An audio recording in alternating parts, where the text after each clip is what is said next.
कहानी की शुरुआत में हमें मॉरिस नाम के आदमी को दिखाया जाता है। मॉरिस हमेशा बैंक लूट कर भाग जाया करता था, इसीलिए इस बार उसे एक ऐसे जेल में डाला जा रहा था जहां से निकल पाना ना के बराबर है। उस जेल की सिक्योरिटी काफी ज्यादा टाइट थी और अगर कोई यहाँ से निकल भी जाता तो उसका आजाद हो जाना या फिर भाग जाना उसके जान के लिए काफी खतरा साबित हो सकता था, क्योंकि इस जेल को एक आइलैंड पर बनाया गया था जिसके चारों तरफ सिर्फ पानी ही पानी नजर आते थे। जेल में आते ही मॉरिस के पूरे बॉडी को चेक करके उसे यूनिफॉर्म दिया गया। यहाँ पर सब कुछ बहुत ही डिसिप्लिन, कैदियों को अपने मर्जी से चलने तक कोई इजाजत नहीं थी। सभी लोग सुबह के घंटी बजने से उठकर यूनिफॉर्म पहने बाहर निकल आते थे और लाइन में लगकर अपना ब्रेकफास्ट लेते थे। इस जेल में आते ही मॉर्डन नाम का आदमी मॉरिस से कहने लगा कि तुम्हारा अल्काट्राज में स्वागत है। दरअसल इस जेल का ही अल्काट्राज नाम था। खाने के टेबल पर लिटमस नाम का एक आदमी मॉरिस से उसका खाना मांगता है। मॉरिस उसे अपना खाना दे भी देता है, लेकिन तभी वो टेबल के नीचे देखने लग गया कि यह आदमी चुपके से यहाँ एक चूहा पाला हुआ था जिसे रोज उसे खाना खिलाता था। थोड़ी देर के बाद वार्डन मॉरिस को बुलाया, जो वो उसे बताता है कि मैंने तुम्हारी कई कहानियां सुनी हैं। तुम हर जेल को तोड़कर भाग जाते हो, लेकिन इस जेल को तोड़कर भाग नहीं सकते, क्योंकि यहाँ की जितनी टाइट सिक्योरिटी तुम्हें दिख रही है उसे चकमा देकर अगर तुम यहाँ से निकल भी गए तो चारों तरफ तुम्हें पानी के अलावा कुछ भी नहीं मिलेगा। कि तभी इन्हीं बातों के दौरान मॉरिस चुपके से एक नेल कटर चुरा लेता है। मॉरिस यहाँ पर वार्डन के सामने वो ऐसा बिहेव कर रहा था कि जैसे वो कितना मासूम है और वो यहाँ से भागने का तो वो सोच भी नहीं रहा होगा। इसीलिए वार्डन उसे लेकर एकदम फिक्र हो जाता है। नेल कटर के साथ मॉरिस अपने सेल में वापस आ जाता है और अपने बाइबल के अंदर उस नेल कटर को छुपा देता है। मॉरिस को लग रहा था कि वो उस नेल कटर से जेल में होल करके भाग जाएगा। सुबह के टाइम में काम के दौरान सारे कैदी जब नहा रहे थे तो वुल्फ नाम का कैदी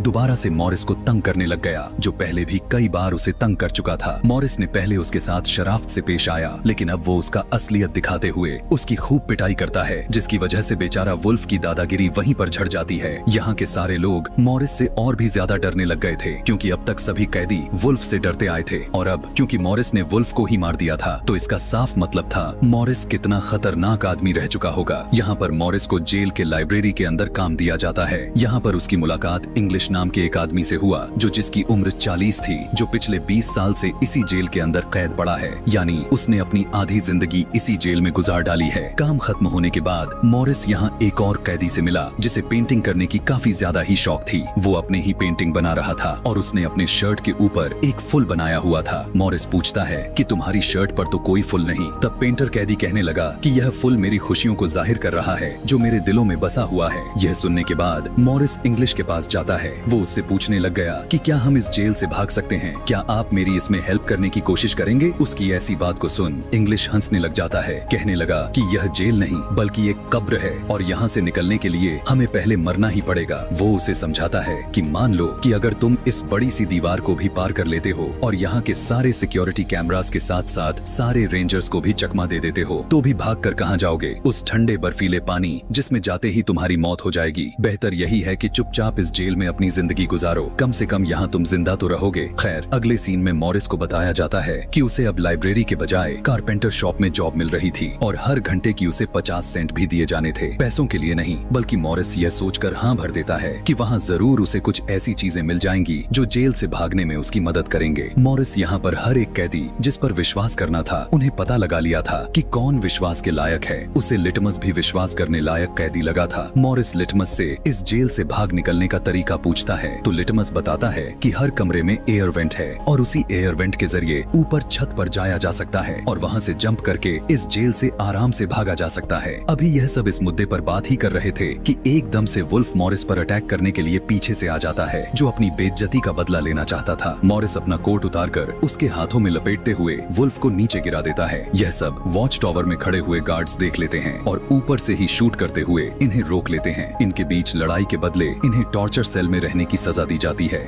रात भर दोनों को तरह तरह के टॉर्चर सहन करने पड़ जाते हैं और 2 हफ्ते बाद इन्हें टॉर्चर सेल से बाहर निकाला जाता है। इस टॉर्चर सेल से बाहर आने के बाद मॉरिस की हालत काफी खराब हो चुकी थी। उसके बाहर निकलते ही लिटमस अपने चूहे के जरिए उसे वेलकम बैक का नोट भेजता है। इसी दिन मॉरिस के साथ वाले सेल के अंदर चार्ली नाम का एक नया कैदी आता है, जो वो भी बहुत ही जल्द मॉरिस का दोस्त बन गया था। मॉरिस देखते ही देखते यहाँ अपना एक बड़ा सा ग्रुप बना लिया था, जो सभी को वो यह सीक्रेट बता चुका था कि वो जल्द ही इस जेल से भाग जाएगा। इन लोगों की गैर मौजूदगी के अंदर इन सभी के सेल को वार्डन जाकर चेक करता है और जब वो पेंटर के सेल के अंदर जाता है तो देखता है कि पेंटर पहले से अब और भी ज्यादा अच्छी पेंटिंग्स करने लग गया था। पता नहीं क्यों उसे इस बात को लेकर काफी गुस्सा आ जाता है और वो उस पेंटर की सारी पेंटिंग्स जलाने के साथ साथ उसे आगे से पेंटिंग ना बनाने का ऑर्डर दे देता है। पेंटिंग की बजाय अब उसे कारपेंटर वाली सेल में काम ही करना पड़ता था। पेंटर जिसने अपने सारा खुशी को अपने पेंटिंग में लगा दिया था, वार्डन के इस फैसले से वो अब पूरी तरह से टूट गया था। इसी गुस्से वो अपनी तीनों उंगलियों को ही काट दिया जिससे वो पेंटिंग किया करता था। इस पेंटर की कटी हुई उंगलियां देखकर मॉरिस पूरी तरह से टूट जाता है और उसकी उंगलियां उठाकर गार्ड को देता है और कहने लगा कि जाकर अपने वार्डन को दे दो। यह देखने के बाद तो वो खुश हो जाएगा। यहाँ पर पता चलता है कि मॉरिस बेशक एक चोर तो था लेकिन दिल का बहुत ही अच्छा इंसान भी था। उस पेंटर के लिए उसे दुख हो रहा था। उसी पेंटर के दुख में वो चुपचाप अपने सेल में बैठा हुआ ही था कि उसने देखा कि एक बड़ा सा कॉकरोच उसकी सेल के एयर वेंट के अंदर से निकल रहा है। वो समझ गया था कि इस एयर वेंट के पीछे काफी ज्यादा मात्रा में जगह है जहाँ पर ये कॉकरोचेस पैदा हो रहे हैं। मॉरिस का प्लान अगले दिन से उसे और भी ज्यादा आसान लगने लग गया था, जबकि उसी दिन 2 और कैदी इस जेल के अंदर आए। ये कैदी पहले भी मॉरिस के साथ एक जेल में रह चुके थे और ये तीनों मिलकर पहले भी एक जेल से भाग निकल गए थे। इन दोनों भाइयों का दिमाग भी ठीक मॉरिस की तरह ही तेज चलता था। इसके बाद हम देखते हैं कि इन सभी को अपने लोगों से मुलाकात करने का एक दिन दिया जाता है। इंग्लिश काफी सालों बाद अपनी बेटी से मिलता है और उसे यह देखकर रोना आ गया कि उसकी बेटी अब बहुत ही बड़ी हो चुकी थी और उसने अपनी बेटी के साथ कोई अच्छा वक्त नहीं गुजारा हुआ था। जबकि चार्ली को भी यह बात पता चलती है कि उसकी मॉम बहुत ही ज्यादा बीमार हैं और लगभग 1 या 2 महीने के अंदर इस दुनिया से विदा हो जाएंगी। यह सुनने के बाद अब वो भी फैसला करता है कि उसे इस जेल से अपनी मॉम के लिए भागना ही होगा। इसीलिए वो रात में आकर मॉरिस से कहने लगा कि अगर तुम भागने का प्लान बनाओ तो मुझे भी उसमें शामिल कर लेना। ये लोग अब बड़ी ग्रुप बनाते हुए भाग निकलने की प्लानिंग करने लग गए थे और मॉरिस सभी को बताता है कि सबके कमरों में एक एयर वेंट है जो ऊपर की तरफ खुलता है, लेकिन वो एयर वेंट छोटा है, उसमें से हम गुजर नहीं सकते। मगर यह भी ज्यादा सोचने वाली बात नहीं है क्योंकि इस जेल को खारे समुद्र के पास में बनाया गया है। इसी वजह से जेल की दीवारें बहुत ही ज्यादा खोखली हो चुकी हैं और इन्हें खोदना बहुत ही ज्यादा आसान है। हमें वेंट के आसपास के दीवार को खोदना होगा ताकि वहाँ से निकलकर हम ऊपर चढ़ सके। लेकिन अफसोस कि मेरे पास एक छोटा सा नेल कटर है जिसमें मैं ज्यादा कुछ नहीं खोद पा रहा हूँ। अपना मिशन पूरा करने के लिए मुझे कोई बड़ी चीज चाहिए। खाना खाते हुए ये लोग अभी बात करने ही बिजी थे कि तभी मॉरिस को चम्मच का ख्याल आया, लेकिन मैटर तो यह था कि ये लोग चम्मच लेकर कैसे अपने अपने सेल में जाते। मॉरिस अपने एक साथी को लेकर बहाना बनाते हुए गार्ड के पास जाकर कहने लगा कि मेरा चम्मच गंदा है, मुझे साफ चम्मच चाहिए। गार्ड उसे एक दूसरा चम्मच लेने की इजाजत दे देता है और इतनी ही देर में दूसरा आदमी गार्ड को अपनी बातों में लगा लेता है। मॉरिस एक के बजाय 2 चम्मच को उठा लेता है और एक को अपनी पॉकेट में डाल लेता है। अब यहाँ पर एक और मैटर फंस रहा था कि रात में जब मॉरिस वेंट के अंदर जाता यह देखने के लिए आखिर यहाँ से भागना कैसे है, तब उसके सेल को खाली देखकर गार्ड्स शक में आ जाते और इसका हल भी उसका दूसरा भाई देता है कि हम यहाँ की बार्बर शॉप से कुछ बाल को चुरा लाएंगे और कागज की डमी बनाते हुए उनके सिर पर बाल लगा देंगे, जिससे बाहर से चेक करते हुए वार्डन को यही लगे कि हम लोग अभी भी अंदर लेटे हुए हैं। मॉरिस कहता है कि यह सब तो ठीक है, वेंट को पार करके इस जेल से निकल भी गए तो दिक्कत वाली बात यहाँ पानी का फंस जाता है, पानी को कैसे पार करेंगे। मॉरिस जॉन से कहता है कि तुम लॉन्ड्री डिपार्टमेंट में काम करते हो, वहाँ पर तुम्हें बहुत सारे रेनकोट्स मिलेंगे, तुम उन रेनकोट्स को चुरा लेना, वो पैराशूट के होते हैं, उनके अंदर हवा भरकर हम उन्हें एक बोट की तरह इस्तेमाल करेंगे। चार्ली मॉरिस से कहने लग गया कि मुझे भी तो काम दो ना। तब मॉरिस कहने लग गया कि जब मैं वेंटिलेशन के अंदर जाऊंगा तो तुम्हें यहाँ ध्यान देना है, जैसे ही कोई वार्डन आने लग जाए तो तुम्हें मुझे सिग्नल देना होगा। इसके बाद अब मॉरिस खुदाई शुरू कर देता है,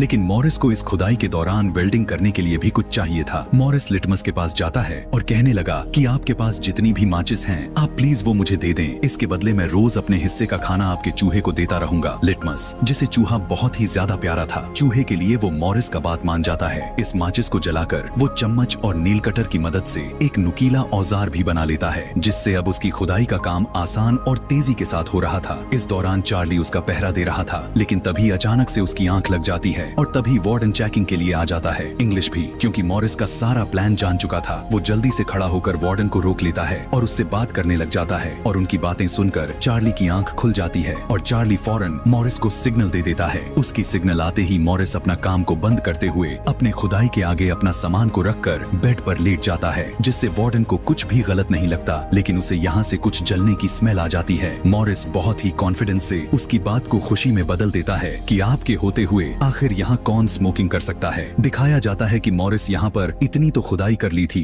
कि वो यहाँ से अब बाहर निकल सकता था, लेकिन अब एक और नया दिक्कत खड़ी हो जाती है कि यहाँ पर जो जाले लगी हुई थी उसे स्क्रूज के जरिए कसा गया था और इन सभी स्क्रूज को खोलने के लिए कोई स्क्रू ड्राइवर या फिर कोई नुकीली चीज चाहिए थी, जिसे वो ठीक अगले ही दिन अपने काम की जगह से चुरा भी लिया था। लेकिन इसे यहाँ से लेकर जाना मुश्किल था। जब वो यहाँ से निकलने लग गया तो मेटल डिटेक्टर पर उसका वो औजार शो हो गया। गार्ड ने उसे रोक लिए और उसके हाथ से उस औजार को ले लिया। सबको डर लगा कि मॉरिस अब पकड़ा जाएगा, लेकिन मॉरिस कहीं ज्यादा चालाक निकला। जो औजार उसने पकड़ा हुआ था वो तो उसे बैकअप के लिए लेकर आया हुआ था ताकि गार्ड्स को डिस्ट्रैक्ट कर सके, क्योंकि असली औजार तो उसने अपने जूतों में छुपाया हुआ था। इस मेटल के औजार से वो रात होते ही उस जाले को काट लेता है और वेंट के अंदर जाने का अपना रास्ता खोल लिया था। लेकिन दिक्कत वाली बात तो यह था कि अगर वो अभी के टाइम में वेंट के अंदर जाता तो गार्ड्स को यह सेल खाली मिलता और वार्डन को उनके प्लान के बारे में पता चल जाता। अंदर जाने से पहले इन्हें एक डमी सर चाहिए था, जिसके लिए पहले लाइब्रेरी से किताबें चुराते हैं, उन्हें गिला कर करके एक नकली सर तैयार करते हैं और इसके बाद पेंटर के पेंट चुराकर उस डमी सर को पेंट कर देते हैं और फिर एक ग्लू के जरिए वो बाल जो ये लोग बार्बर की शॉप से चुरा कर लाए हुए थे उसे सर पर लगा देते हैं। इस डमी सर के साथ साथ मॉरिस ने एक डमी दीवार भी बनाई हुई थी जो बिल्कुल असली दीवार जैसे दिख रही थी। यह कार्डबोर्ड की दीवार उसने इसलिए बनाई हुई थी ताकि किसी को भी इस जगह को देखकर शक न हो कि इसके पीछे खुदाई की गई है। आखिर में सारी तैयारी पूरी होने के बाद रात में मॉरिस डमी सर को अपनी जगह पर रखते हुए उस वेंट के अंदर चला जाता है। वेंट के अंदर जाने पर उसे बहुत सारे पाइप दिखे थे जिनके ऊपर चढ़ते हुए वो सेकंड फ्लोर तक पहुंच गया था, लेकिन अभी भी बाहर जाने की जगह पर कुछ ग्रिल्स लगी हुई थी जिन्हें तोड़ना और उन तक पहुंचना नामुमकिन था। नीचे दिखाया जाता है कि वार्डन के चेकिंग की बारी आ जाती है। वो जब करीब से गुजरने ही वाला था तो चार्ली मॉरिस को सिग्नल्स पर सिग्नल्स भेजना शुरू कर देता है, पर ना जाने मॉरिस को उसके भेजे हुए सिग्नल्स का पता चला भी था या नहीं।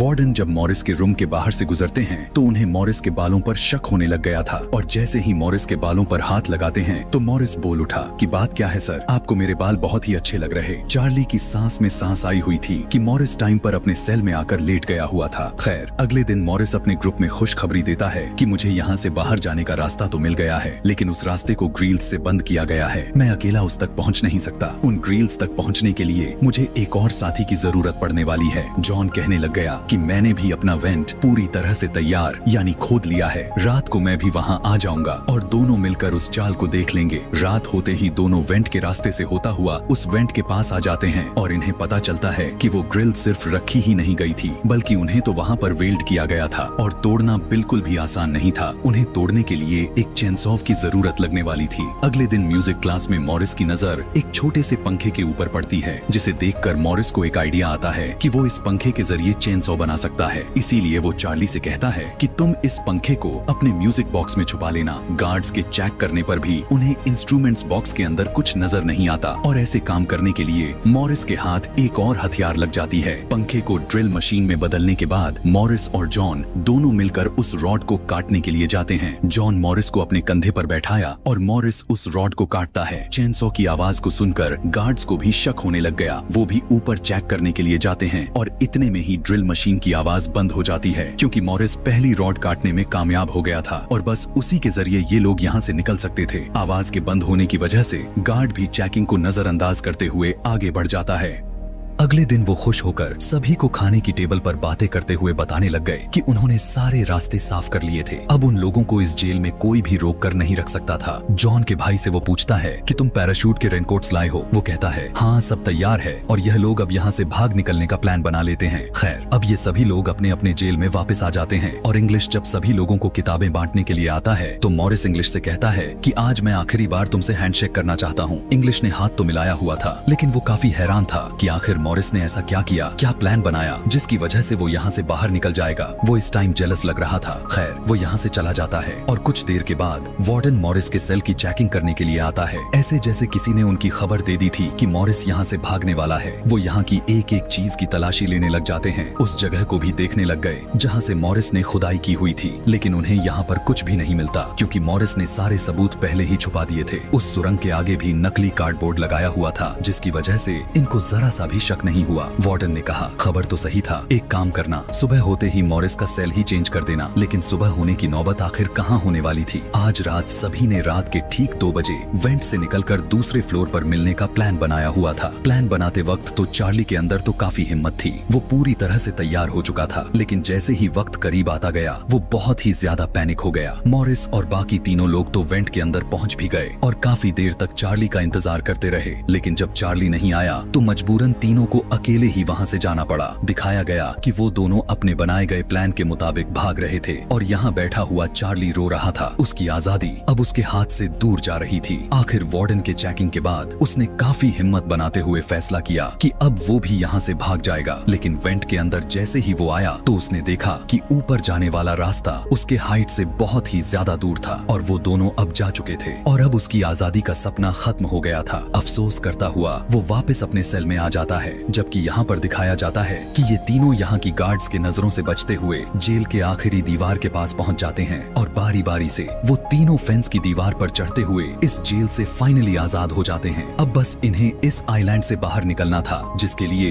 ये रेनकोट्स को बांधकर उसके अंदर मुंह से हवा भरने लग गए ताकि उसे एक बोट बनाई जा सके। हालांकि मुंह से हवा भरने में काफी ज्यादा ही टाइम लग रहा था, लेकिन इनके पास इसके अलावा कोई दूसरा रास्ता भी नहीं बचा हुआ था। बहुत ही स्ट्रगल करने के बाद आखिर इनकी बोट तैयार हो ही जाती है और ये लोग यहाँ से निकलकर रातों रात भाग गए। सुबह जब हुआ तो गार्ड्स सारे सेल्स की चेकिंग के लिए आते हैं। पहले तो सब कुछ नॉर्मल दिखाई दे रहा था, लेकिन जैसे ही वो चार्ली के सेल के पास पहुंचे तो चार्ली ऐसे खड़ा हुआ था कि जैसे किसी ने उसे कुछ बोल दिया हो। वो दुखी था कि कल वो अगर हिम्मत कर लिया होता तो यहाँ से वो भी बाहर निकल जाता। उसकी हालात को देखते हुए वार्डन को भी उसके ऊपर शक होता है, लेकिन वो उसे इग्नोर करते हुए जब आगे मॉरिस के सेल की तरफ बढ़ा और उससे पूछता है कि क्या मॉरिस अभी तक सो रहा है। उसके पूछने पर भी मॉरिस उसकी बातों का कोई जवाब नहीं दे रहा था। तब गार्ड को गलत लगने लग जाता है। जैसे ही वो दरवाजा खोलकर अंदर गए तो उन्हें वहाँ पर बस मॉरिस की डमी मिलती है और इन्हें यह पता चल जाता है कि मॉरिस उनकी आंखों में धूल झोंककर इस जेल से भाग चुका है। पूरे जेल के अंदर अलार्म बज उठे। उन्हें पूरे जेल में ढूंढा जाता है, लेकिन जब ये लोग पूरे जेल में भी नहीं मिलते तो समुंदर के अंदर भी उन तीनों को तलाश किया जाता है, लेकिन वो तीनों वहाँ पर भी नहीं मिलते। यहाँ का वार्डन, जिसकी नाक बहुत ऊंची थी कि कोई भी कभी की नजरों से बचकर नहीं गया हुआ था, अब उसकी सारी इज्जत मिट्टी में मिल चुकी थी। इवन अथॉरिटीज उसे बुरा भला कहने लग चुकी थी कि कैसे 3 कैदी उसकी नजरों से बचकर भाग निकले। उसके पास अब कोई जवाब ही नहीं बचा हुआ था। वो अब अपने आदमियों से कहता है कि सभी न्यूज़पेपर में यह बात फैला दो कि जिन तीनों कैदियों ने भागने की कोशिश की थी उन्हें हम लोगों ने पकड़ लिया है। वो समुंदर के ठंडे पानी में पार न कर पाने की वजह से मारे गए हैं। चाहे जो कुछ भी हो, यह बाहर लीक नहीं होनी चाहिए कि इस जेल से कोई भाग भी सकता है, नहीं तो हमारे जेल की रेपुटेशन गिर जाएगी। वो अपने लोगों से यह भी कहता है कि ऐसा तो हो ही नहीं सकता और मानने वाली तो बात भी नहीं है कि वो इतने ठंडे समुंदर को पार करके निकल जाए। जरूर वो समुंदर के अंदर मर गए होंगे और हमें उनकी लाशें नहीं मिल रही। यह उसने पता नहीं अपने दिल को या फिर अपने लोगों को बहलाने के लिए कहा हुआ था। अंदर ही अंदर वो भी जान चुका था कि मॉरिस सच में बच निकला होगा। खैर, उसकी यह सारी सियासतें भी काम नहीं आती। अथॉरिटीज को उसकी बातों पर यकीन नहीं हो रहा था और आखिर में अल्काट्राज को बंद कर दिया जाता है, यह कहते हुए कि इतना खर्च करके इतनी दूर जेल बनाने की जरूरत ही क्या है, जब अल्काट्राज भी एक आम जेल की तरह ही जेल है जो यहाँ से भी कैदी भागकर निकल जा रहे हैं। इस तरह अल्काट्राज जेल हमेशा के लिए बंद हो जाती है और उस जेल के बंद होते ही यह सच्ची घटनाओं पर आधारित मूवी भी यहीं पर खत्म हो जाती है। ऐसे ही और भी मूवी एक्सप्लेनेशन वीडियोस देखने के लिए कमेंट में नेक्स्ट मूवी लिखना ना भूलें। Thanks for watching.